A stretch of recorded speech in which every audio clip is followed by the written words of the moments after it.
नमो अर्हन्ताण नमो सिद्धाणं नमो आयर्याणं नमो वज्रायाणं नमो लोये सव्यसागुणम्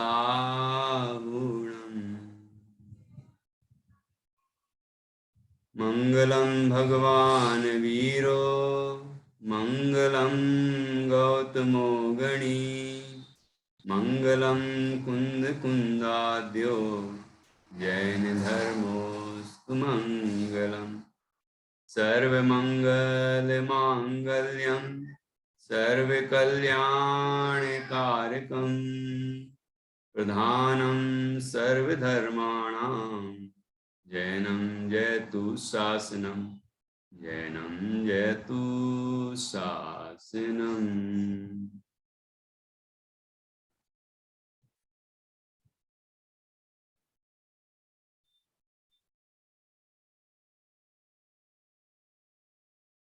लघु जैन सिद्धांत प्रवेशिका आज ये अंतिम पड़ाव पर है।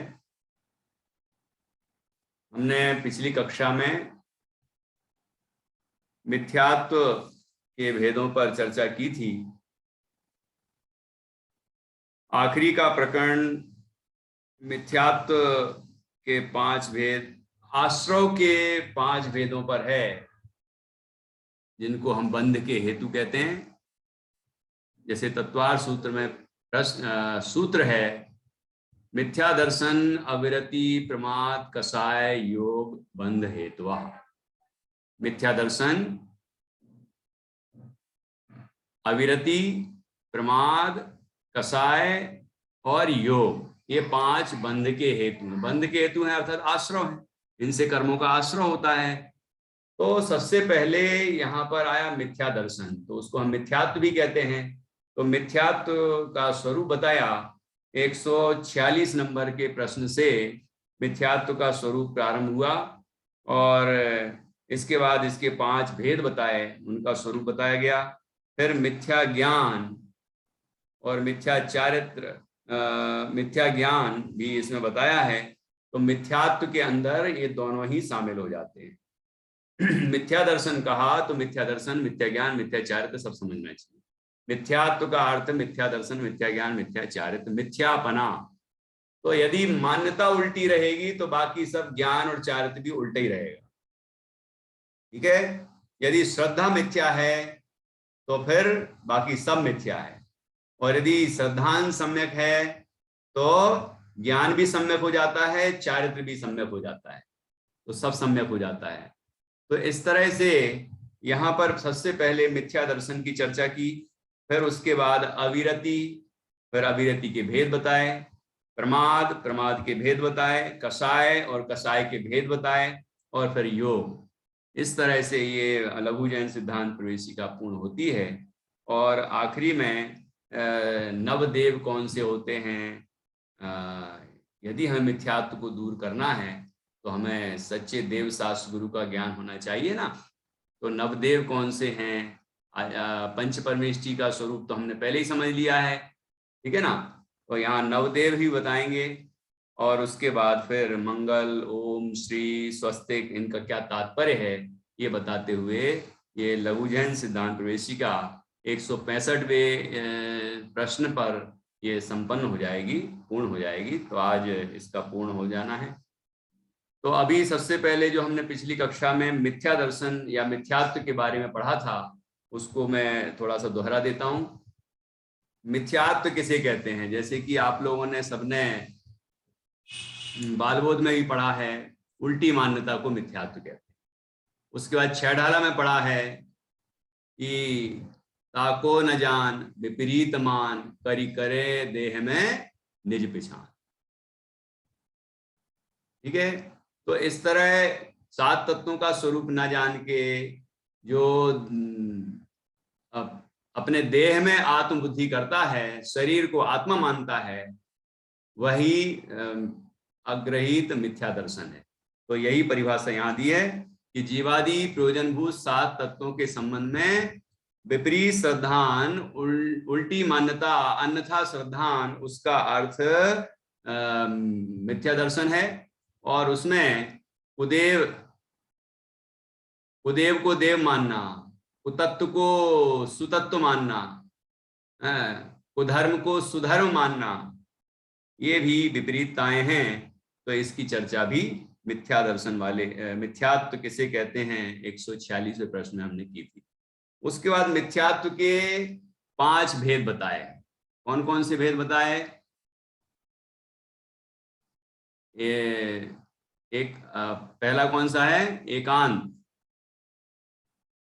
विनय, एकांत का विपरीत, एकांत, विपरीत, संशय और अज्ञान और विनय। क्रम में कोई दिक्कत नहीं है। विपरीत, एकांत, विनय के, संशय, अज्ञान, कुनय के। तो ऐसा यदि क्रम दूसरा भी है तो भी कोई समस्या नहीं है। स्वरूप सही समझ में आना चाहिए और इन सब का हमें त्याग करना चाहिए।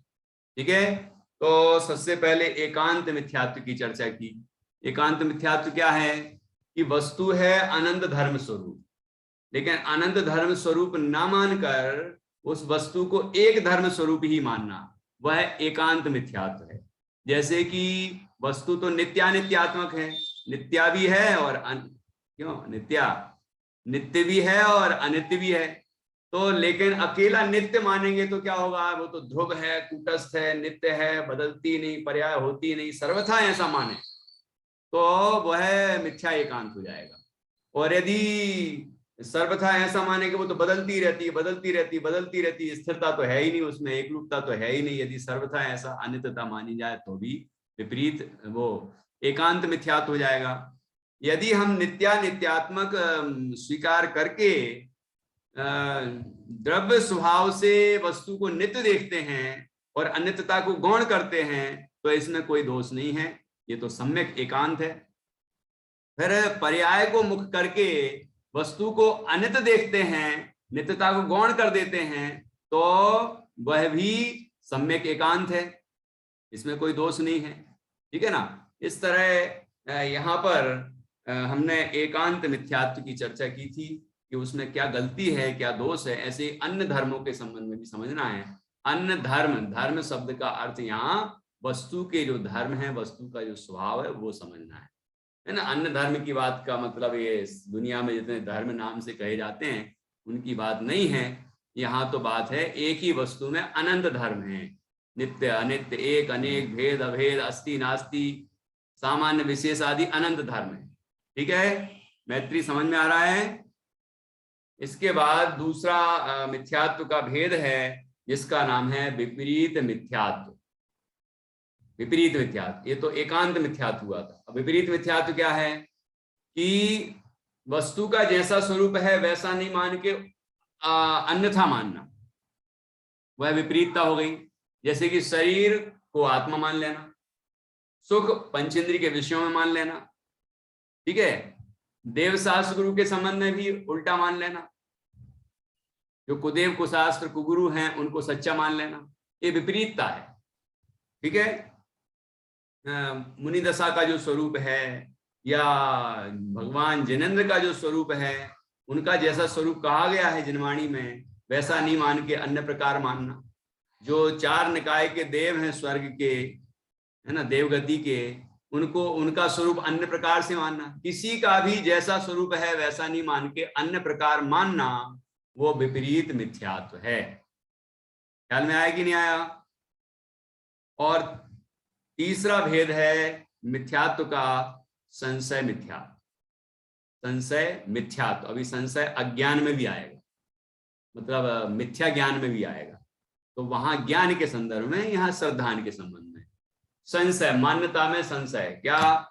कि जो विपरीत अनेक पक्ष हैं उनमें एक का निर्णय नहीं करके जो परस्पर विरुद्ध पक्ष हैं दोनों में झूलते रहना अनिर्णय की स्थिति में, है ना, इस तरह का जो श्रद्धान है वह संशय मिथ्यात्व है, जिसमें मैं पर का करता हूं कि नहीं, मैं पर का करता हूं कि अपना करता हूं। ठीक है, मैं तो अपना ही करता हूं लेकिन झूलना, कि कहीं मैं पर का करता हूं क्या?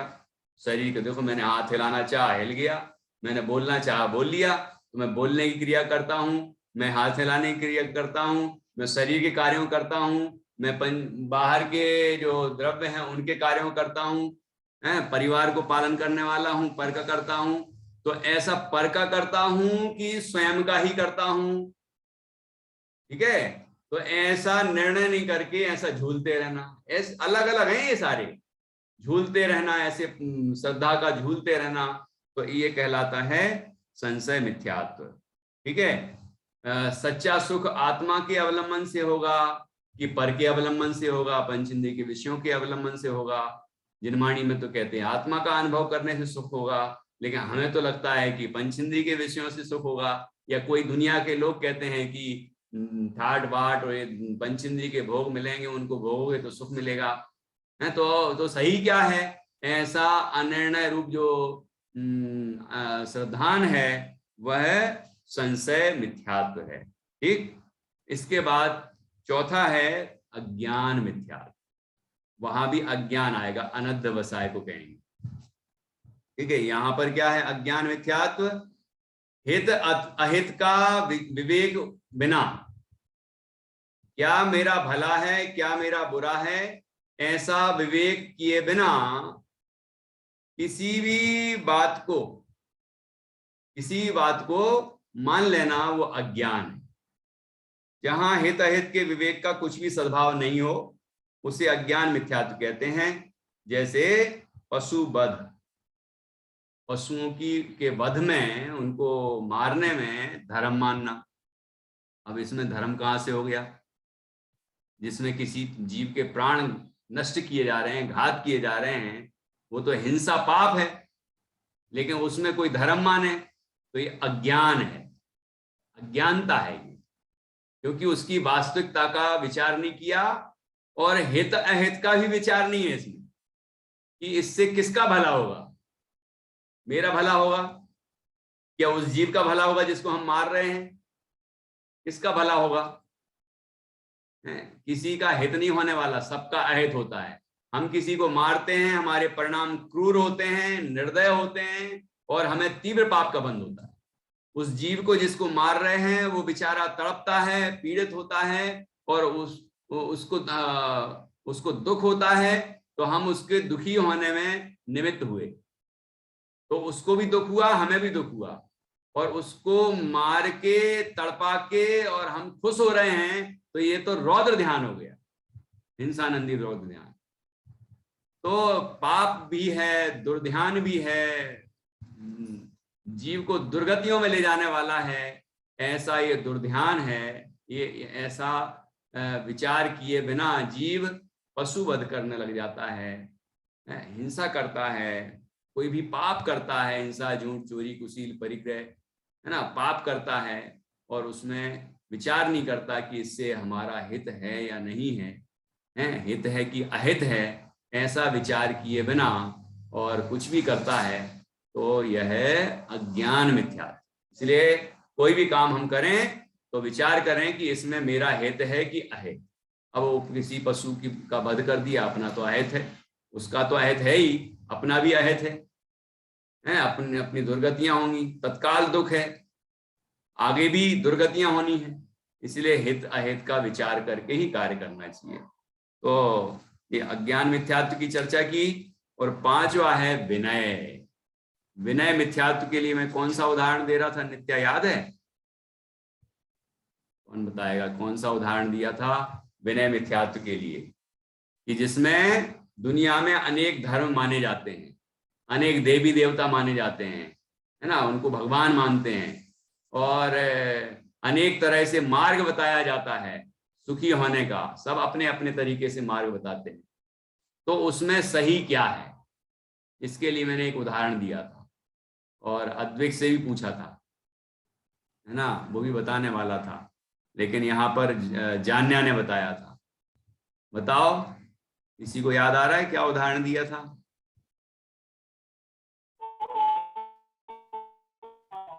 लो, नेटवर्क गड़बड़ हो गया। चलो नेहा जी आप बताओ। भैया वो पजल का था जिसमें रास्ता ढूंढना होता था, तो अनेक रास्ते होते थे, उसमें से सही रास्ता ढूंढना था। हाँ बहुत अच्छा। तो सही रास्ते कितने हैं? अनेक है। अनेक हैं, पक्का? हाँ। क्या? चूहे को लड्डू तक पहुंचाने के अनेक रास्ते हैं। नहीं, है एक रास्ता, पर बहुत सारे रास्ते होते हैं ना, कि कौन से सही रास्ते पे जाना है वो चूज करना है। हाँ, तो बुद्धिमान कौन? जो सही रास्ता ढूंढ दे, सही रास्ते। ढूंढ ले और उस चूहे को लड्डू तक पहुंचा दे। ऐसे ही स्वयं सही रास्ता ढूंढ ले, सही धर्म ढूंढ ले, सही मार्ग ढूंढ ले सुखी होने का, अपने कल्याण का, है ना, और सही रास्ते पे लग जाए और अपना कल्याण कर ले, तो वही बुद्धिमान है। बुद्धिमान कौन? रास्ता बताओ। ऐसी ऐसी पहेली आती है ना, तो उस पहेली में हमें विचार करना है कि सही क्या है ना नित्या? समझ में आ रहा है कि नहीं? चलो, तो अब इसमें अपन को समझना है। देखो, एक तरफ जैन धर्म वीतरागता का पोषण करता है, वीतरागता में धर्म बताता है, ठीक है, किसी से राग नहीं, द्वेष नहीं, क्रोधादि विकार नहीं, ऐसी वीतरागता रूपी ही धर्म है, और वही सुख रूप है, ठीक है, वही हमें सुख दिलाने वाला है, तत्काल सुख रूप है, और उसका फल भी सुख है, मोक्ष सुख है। एक तरफ तो जैन धर्म का सिद्धांत है, ठीक है, और दूसरे तरफ दुनिया के जितने भी धर्म हैं उनका अपन विचार करें तो कोई पाप में धर्म बताएगा। वैसे बताता कोई धर्म नहीं है पाप में धर्म, मतलब बलि चढ़ाने में या किसी को मारने में, या कोई भी जो पाप कहे जाते हैं उनमें कोई धर्म बताता हो, मूल में कोई नहीं बताता, लेकिन मान्यताएं प्रचलित हो गई, परंपरा चल रही है, इसलिए कोई भी धर्म पाप में तो धर्म नहीं बताता, है ना। चलो, पुण्य में धर्म बताते हैं, जैसे कि 18 पुराणों को निचोड़ के देखा तो उसका सार निकला कि किसी को पीड़ा देने में पाप होता है और परोपकार करने से पुण्य होता है, ठीक है। तो पुण्य को धर्म और दूसरों को दुखी करने को अधर्म कहा, बराबर। अब पुण्य का परिणाम जो है, दया दया दान भक्ति आदि के जो परिणाम हैं, वो परिणाम भी शुभ भाव हैं, ठीक है। पाप भाव का तो सर्वथा निषेध है, वो तो धर्म कहीं से भी नहीं है। पुण्य भाव को जैन दर्शन में व्यवहार से धर्म कहा है, क्योंकि जो सच्चे धर्मात्मा होते हैं, जो वीतरागता के मार्ग पर चलने वाले होते हैं, उनके परिणामों में भी भूमिका के अनुसार शुभ भाव आते हैं, इसलिए उन्हें सहचर जानकर, निमित्त कारण जानकर धर्म कहा गया है। लेकिन वास्तव में धर्म तो वीतरागता है, जिसमें अशुभ भाव का तो निषेध है ही, शुभ भावों का भी निषेध, वो तो शुद्ध भाव को ही धर्म कहता है।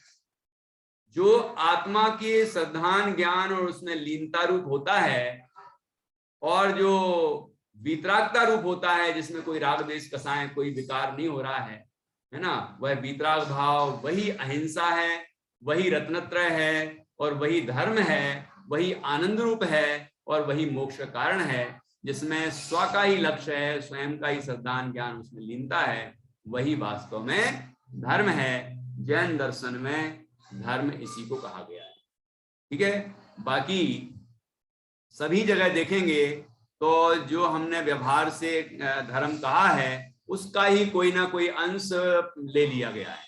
कोई दया को धर्म बताता है, तो कोई दान को बताता है, कोई परोपकार को बताता है ना, भलाई के कार्य को बताता है। तो ये जो व्यवहार से हमने धर्म कहा है, उसमें से ही कहीं ना कहीं कोई ना कोई बात अंश आ गया है उसमें।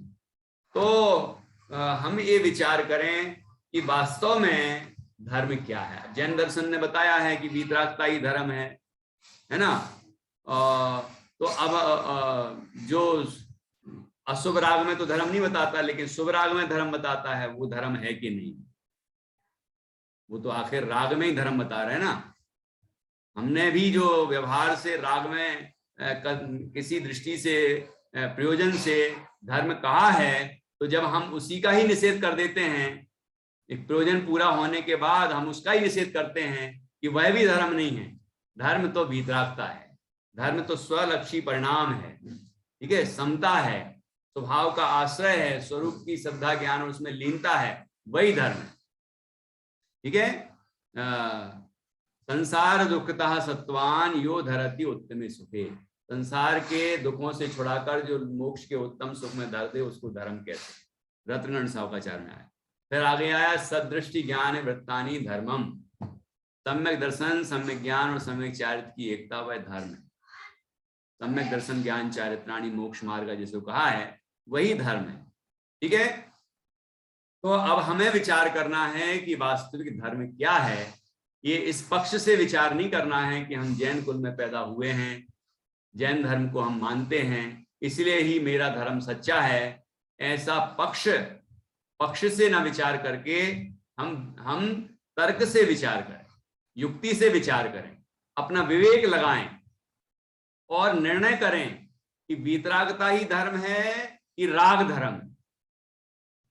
तो फिर दुनिया के जितने भी रास्ते दिखाए जाते हैं, जैसे कि उस खेल में पहेली में रास्ते ऊपर से तो बहुत दिखते हैं, लेकिन यदि आप कहीं से भी चलना शुरू कर देते हैं तो बीच बीच में वो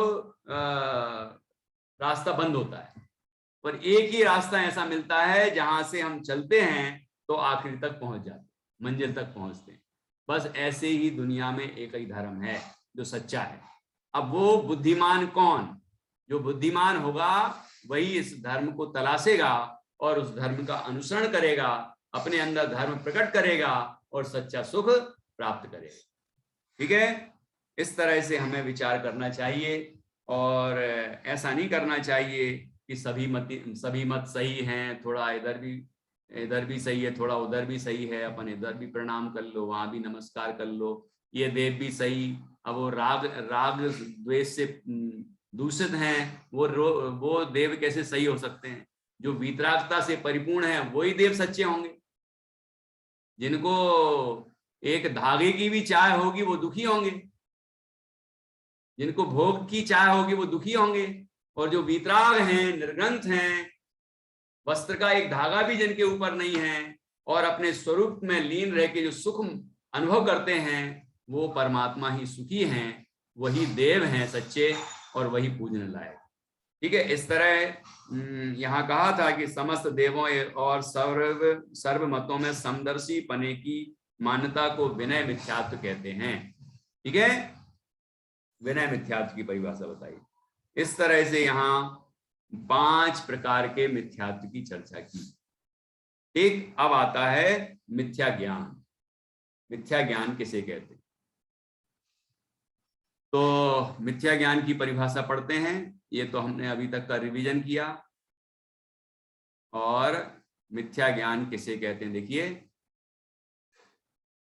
प्रयोजनभूत जीवादि 7 तत्वों की यथार्थ ना जानने को मिथ्या ज्ञान कहते हैं। अभी देखो, जिसका श्रद्धान की बात की थी ना, उसी के ज्ञान की बात कर रहे हैं कि जीवादि प्रयोजनभूत 7 तत्वों के श्रद्धान, विपरीत श्रद्धान को, अन्यथा श्रद्धान को मिथ्यात्व कहा था ना। अब उन्हीं प्रयोजनभूत जीवादि 7 तत्वों के विपरीत ज्ञान को मिथ्या ज्ञान कहते हैं। ठीक है, तो ये मिथ्या ज्ञान की परिभाषा हुई।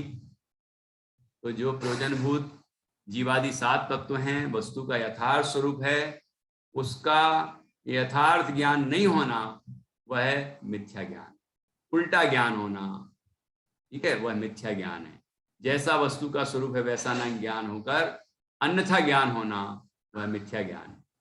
ठीक, अब इसके बाद देखिए आगे मिथ्या ज्ञान के 3 भेद बताए। कौन कौन से? मिथ्या ज्ञान के कितने भेद हैं? मिथ्या ज्ञान के 3 भेद हैं। संशय, विपर्यय और अनध्यवसाय। न्याय शास्त्र में भी तीनों नाम आए, संशय, विपर्यय और अनध्यवसाय। ठीक, अभी संशय क्या है, विपर्यय क्या है, अनध्यवसाय क्या है, वो आगे बताया है। 155वें में बताया संशय किसे कहते हैं। उत्तर, यह इस प्रकार है या इस प्रकार है, ऐसे परस्पर विरुद्धता सहित ज्ञान को संशय कहते हैं। ठीक है, कैसा कैसा ज्ञान, यह ऐसा है कि ऐसा है, ऐसा है कि ऐसा है। जैसे मैं आत्मा हूं या शरीर हूं, सुख आत्मा में है कि पंचेंद्रिय के विषयों में है, परमात्मा का स्वरूप ऐसा ही है या अन्य प्रकार है, जो रागी द्वेषी हैं वो परमात्मा है, जो वीतरागी हैं वो परमात्मा है। ठीक है, मुनिराज का स्वरूप निर्ग्रंथता है कि वस्त्रादि सहित भी हो सकते हैं, रागी द्वेषी भी हो सकते हैं। तो ऐसा शास्त्र का स्वरूप जो वीतरागता का पोषक है वही शास्त्र है, या राग का पोषक हो वो भी शास्त्र है। तो ऐसा परस्पर विरुद्धता सहित जो ज्ञान है, यहाँ ज्ञान की बात की है, ऐसा जो ज्ञान है झूलने वाला अनिर्णय रूप ज्ञान है, जिसमें निर्णय की बिल्कुल भावना नहीं है, लेकिन जो झूलता हुआ ज्ञान है, ऐसा जो ज्ञान है वह है संशय ज्ञान। ठीक है, यह इस प्रकार है या इस प्रकार है, ऐसे परस्पर विरुद्धता सहित ज्ञान को संशय कहते हैं। जैसे मैं आत्मा हूं या शरीर, विपरीत अनेक कोटि स्पर्शी ज्ञानम संशया, ऐसा एक न्याय शास्त्र में बताया गया है सूत्र। और इसके बाद मतलब वहां पर उदाहरण दिया है, यह ठूंठ है या मनुष्य है। जैसे कि वो काग भगोड़ा नहीं रहता है खेत में ऐसा काका भगोड़ा होता है, तो उसको दूर से कोई देखे या पक्षी देखते हैं, पशु देखते हैं, तो उन्हें लगता है कोई मनुष्य खड़ा हुआ है, और वो खेत के अंदर नहीं जाते, तो उनने क्या समझ लिया, उसको मनुष्य समझ लिया। अभी कोई मनुष्य देख रहा है और उसने कहा ये ठूंठ है कि मनुष्य है, ठूंठ है कि मनुष्य है। ऐसा जो झूल रहा है ज्ञान, उसका नाम संशय ज्ञान। और यदि उसको ठूंठ को मनुष्य मान लिया तो कौन सा ज्ञान हो गया, वो विपर्यय हो गया। विपर्यय को विपरीतता भी कहते हैं, उल्टा। विपर्यय किसे कहते हैं, उत्तर, ऐसा ही है इस प्रकार वस्तु स्वरूप से विरुद्ध एक रूप ज्ञान को विपर्यय कहते हैं। जैसे मैं शरीर ही हूं, अभी तो संशय में था कि मैं शरीर हूं कि आत्मा हूं, शरीर हूं कि आत्मा, आत्मा हूं कि शरीर हूं, ऐसा झूल रहा था। लेकिन अब निर्णय किया कि मैं शरीर ही हूं, सुख पंचेंद्रिय के विषयों में ही है, पर मैं पर का करता ही हूं, पर से ही मेरा संबंध है, ये दुनिया को बनाने वाला कोई है ना, संचालित करने वाला कोई है, मिटाने वाला भी कोई है, इत्यादि विपरीत ज्ञान, वह विपर्यय कहलाता। फिर अगला है 157वां प्रश्न, मिथ्या ज्ञान का तीसरा भेद, अनध्यवसाय किसे कहते हैं। देखो, अनध्यवसाय, अध्यवसाय, अध्यवसाय का अर्थ होता है ज्ञान, और अनध्यवसाय का अर्थ क्या होगा, अज्ञान। अब इसमें क्या है, कुछ है इस प्रकार के निश्चय रहित ज्ञान को अनध्यवसाय कहते हैं। कुछ है, धर्म कुछ है, अंदर कोई है, कुछ है, मंदिर में कोई है, कुछ तो मिलेगा वहां, तीर्थों में कुछ है, ऐसे कुछ है, शास्त्र में कुछ है, ये कक्षा में कुछ तो मिलेगा, कुछ है। क्या मिलेगा, क्या चाहिए मुझे, उसकी परवाह ही नहीं, कुछ चाहिए ही नहीं है, बस कुछ ना कुछ सोच के। तो ऐसा नहीं, निर्णय होना चाहिए कि क्या है, क्या चाहिए हमें, है ना, क्या मिलेगा हमें, ऐसा निर्णय होना चाहिए। लेकिन यहाँ तो कुछ है ऐसा अज्ञान। किमित्यालोचन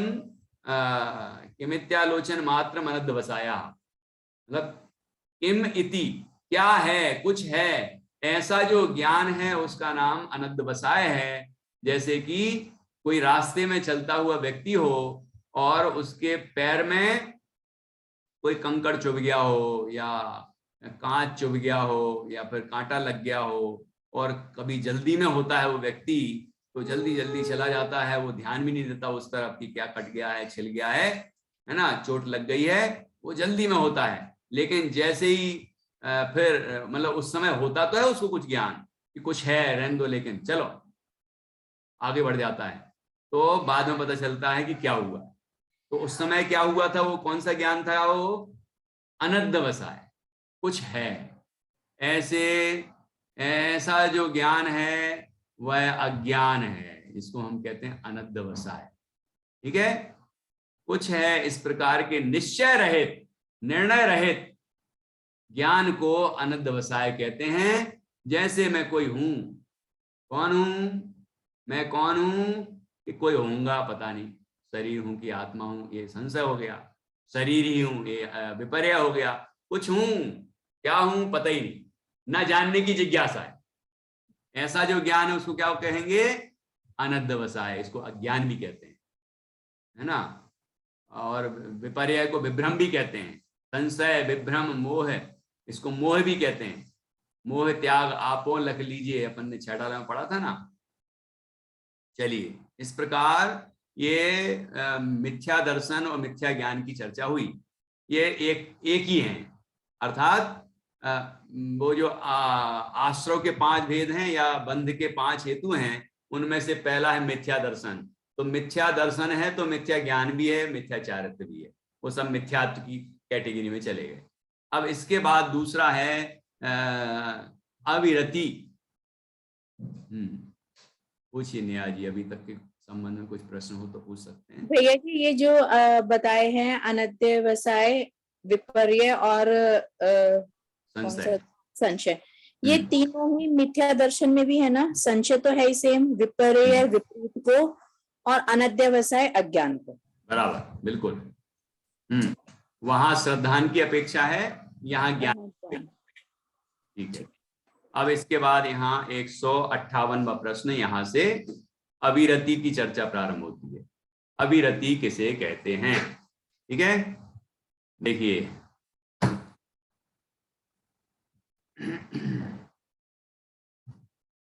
अंतरंग चारित्र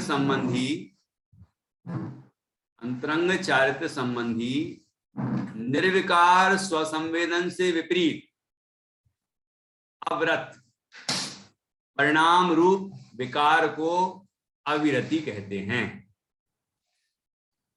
बाह्य में दृश्य स्थावर जीवों की हिंसा में तथा 5 इंद्रिय और मन के विषयों में प्रवृत्ति करने को अविरति कहते हैं।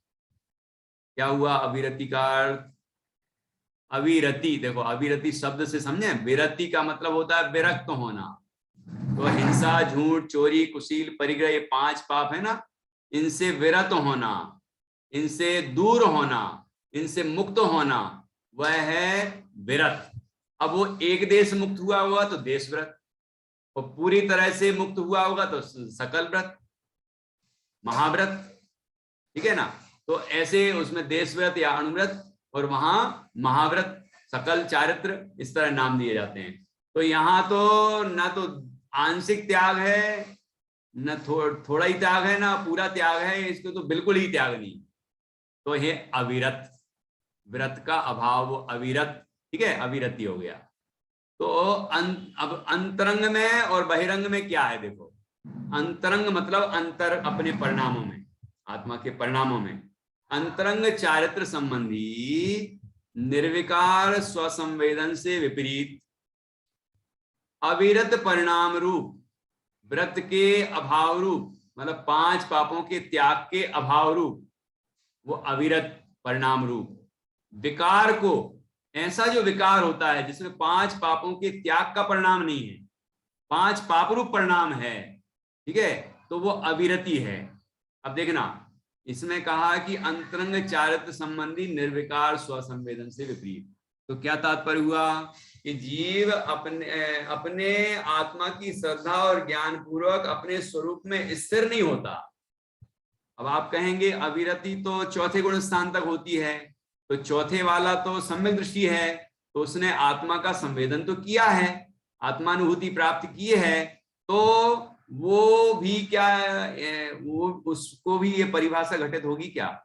यहाँ होगी ना। देखो, अंतरंग चारित्र संबंधी निर्विकार स्वसंवेदन से विपरीत, यहाँ पर चारित्र संबंधी बात की है, श्रद्धा और ज्ञान की बात नहीं की है, क्योंकि उसके चारित्र में अभी अनंतानुबंधी का तो मात्र अभाव हुआ है, लेकिन अप्रत्यय ज्ञानवर्ण आदि का अभाव नहीं हुआ। और जब तक अप्रत्यय ज्ञानवर्ण का अभाव ना हो तब तक चारित्र का अंश भी नहीं कहा जाता।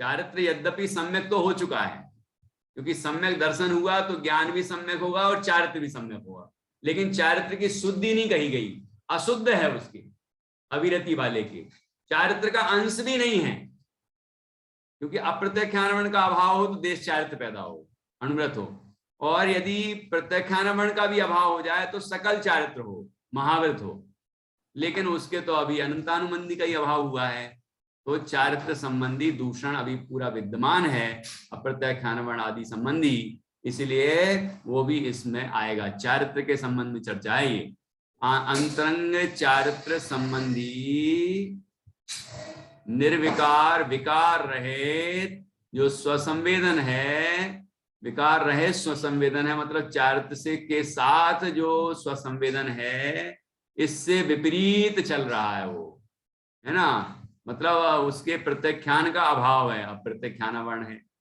उसके सर्व सकल चारित्र भी नहीं है, तो प्रत्यख्यानावरण का भी उदय है और संज्वलन का भी उदय है ना, तो उसकी अपेक्षा यदि चौथे वाली की अपेक्षा बात करें तो वो भी इस परिभाषा में घटित होगा, उसके श्रद्धांत तो सम्यक है लेकिन चारित्र में शुद्धि नहीं है, ठीक है।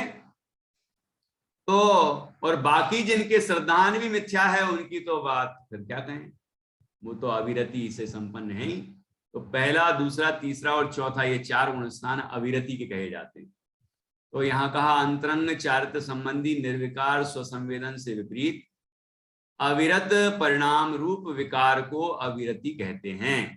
ठीक, इसके आगे लिखा है बाह्य में, अब ये अंतरंग की बात हो गई, अब बाह्य में क्या, बाहर में क्या चल रहा है कि बाहर में त्रस स्थावर जीवों की हिंसा में तथा पांच इंद्रिय और मन के विषयों में प्रवृत्ति करने को अविरति कहते हैं। ये देखो 12 प्रकार के भेद हो गए, अभी नीचे आएगा। त्रस और स्थावर जीवों की हिंसा हो रही है, कितने प्रकार के स्थावर, 5 प्रकार के स्थावर और एक त्रस। 5 स्थावर, पृथ्वी का एक, जल का एक, अग्नि का एक, वायु का एक, वनस्पति का है, और एक त्रस, त्रस में 2 इंद्रिय, 3 इंद्रिय, 4 इंद्रिय और 5 इंद्रिय जीव, एक में आता है वो। तो 5 स्थावर और एक त्रस, इस तरह हो गए ये 6। तो ये 6 प्रकार की अविरति हो गई। इन त्रस स्थावर जीवों की हिंसा हो रही है, उनमें प्रवृत्ति हो रही है, और 5 इंद्रिय और मन, ये भी 6 हो गए। 5 इंद्रियां स्पर्शन रसना घ्राण चक्षु कर्ण, इन 5 इंद्रिय संबंधी विषयों में प्रवृत्ति हो रही है, और मन संबंधी विषयों में प्रवृत्ति हो रही है, ठीक है। इस तरह से जो पाप रूप प्रवृत्ति हो रही है मन के द्वारा भी, 5 इंद्रिय के द्वारा भी, वह अविरति है। तो यहाँ का बाह्य में त्रस स्थावर जीवों की हिंसा में तथा 5 इंद्रिय और मन के विषयों में प्रवृत्ति करने को अविरति कहते हैं। अब देखो 159वां प्रश्न, अविरति के कितने भेद हैं जो अभी अभी बोला है वो यहाँ पढ़ लेते हैं, उसके बाद अविरति संबंधी कोई प्रश्न हो तो पूछ सकते हैं। 12 भेद हैं, 12 हो गए ना अभी जो बताए। सठ काय के जीवों की हिंसा का त्याग भाव नहीं करना, 6 काय के 5 स्थावर और एक त्रस, 6 काय के जीवों की हिंसा का त्याग भाव नहीं होना, त्याग नहीं होना, ये 6 प्रकार की अविरति हो गई। तथा 5 इंद्रिय और मन के विषयों में प्रवृत्ति करना, तो इन 5 इंद्रिय और मन के संबंध में जो विषय हैं उनमें प्रवृत्ति कर रहा है, उनको छोड़ नहीं रहा है, तो वो भी अविरति हो गई। इस प्रकार अविरति के 12 भेद हैं। हाँ जी, तो ऐसे ये अविरति हुई। अब आएगा प्रमाद। हाँ जी नेहा जी। ये अविरति और मिथ्याचारित्र एक वर्ड कहना ये समझ में नहीं आ रहा, मतलब नहीं, मैंने नहीं कहा कि मिथ्याचारित्र है वो, अविरति का पर्यायवाची नहीं कहा मैंने, मिथ्याचारित्र। तो फिर तो ये यहाँ पे मिथ्याचारित्र हुआ ना, जो क्वेश्चन में दिया हुआ, ये तो मिथ्याचारित्र हुआ। नहीं, मिथ्याचारित्र नहीं है वो, अंतरंग चारित्र संबंधी निर्विकार स्वसंवेदन से विपरीत। कि अंतरंग चारित्र जो कहा जाता है वो अप्रत्यख्यानवरण, प्रत्यख्यानवरण और संजलन के अभाव में होता है, ठीक है। तो वो चारित्र का यहाँ पर अभाव है, उससे विपरीत परिणाम चल रहा है। विपरीत क्या चल रहा है कि पंचेंद्रिय के विषयों में प्रवृत्ति चल रही है। विपरीत क्या चल रहा है कि वो उस संबंधी विषयों में प्रवृत्ति तो ठीक है, वो तो आगे आए हैं, लेकिन उस तरह के विकार हो रहे हैं ना, वो जो विकार परिणाम हो रहा है, तो स्वरूप स्थिरता नहीं हो रही। स्वरूप स्थिरता नहीं होना वही अविरति है। नहीं भेजे भी आपने बोला था ना, स्थिरता नहीं हो रही है कि वो तीन कसाय संबंधी, बाकी जो तीन अनंतानुबंधी के आगे वाली। नहीं अभी आपने बोला था यहाँ पे मिथ्या दर्शन, मिथ्या ज्ञान और मिथ्या चारित्र की बात चल रही है। तो वो पहले हो गया, पहले हो गया।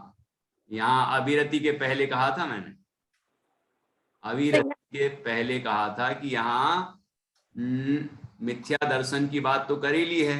हाँ मिथ्या ज्ञान है, तो ये हाँ कहा कि अविरति मिथ्या चारित्र है। मैंने कहा मिथ्या चारित्र वो भी समझ लेना, उस सहज जो चारित्र है वो मिथ्या चारित्र है, लेकिन अभी यहाँ पर अविरति है, तो अब यदि मिथ्या दृष्टि है वो, तो उसके तो मिथ्या चारित्र ही चल रहा है।